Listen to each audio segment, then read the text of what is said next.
മധുരക്കിഴങ്ങ്, മധുരച്ചീനി എന്നൊക്കെ അറിയപ്പെടുന്ന ഈ കിഴങ്ങ് വർഗത്തിൽപ്പെട്ട ഈ വിഭവം നമ്മുടെ ശരീരത്തിന് വളരെയേറെ ഗുണം ചെയ്യുന്ന ഒരു ആഹാരമാണ്.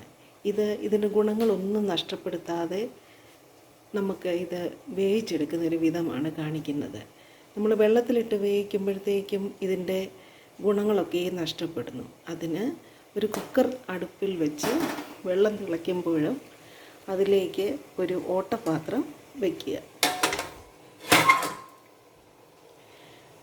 അതിലേക്ക് നമ്മൾ കഴുകി വൃത്തിയാക്കിയ ഈ മധുരക്കിഴങ്ങ് അതിലേക്ക് വയ്ക്കുക.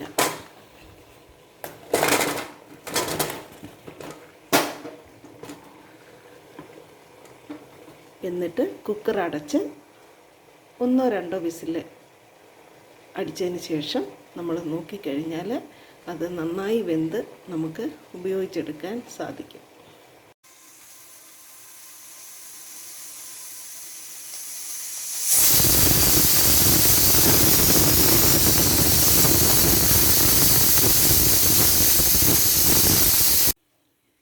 കുക്കർ തണുത്ത ശേഷം വിസിൽ മാറ്റി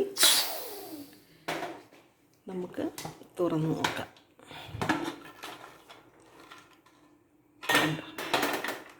നല്ല മധുരക്കിഴങ്ങെല്ലാം നന്നായി വെന്തിട്ടുണ്ട്. അതിൻ്റെ ഗുണങ്ങളൊന്നും നഷ്ടപ്പെട്ടിട്ടില്ല. നല്ല കാന്താരി ചുവന്നുള്ളിയും കൂടെ ചതച്ച് വെളിച്ചെണ്ണയും ഉപ്പും വിനാഗിരിയൊക്കെ ചാലിച്ച് നമുക്കിത് തൊലി കളഞ്ഞ് കഴിക്കാവുന്നതാണ്. Thank you.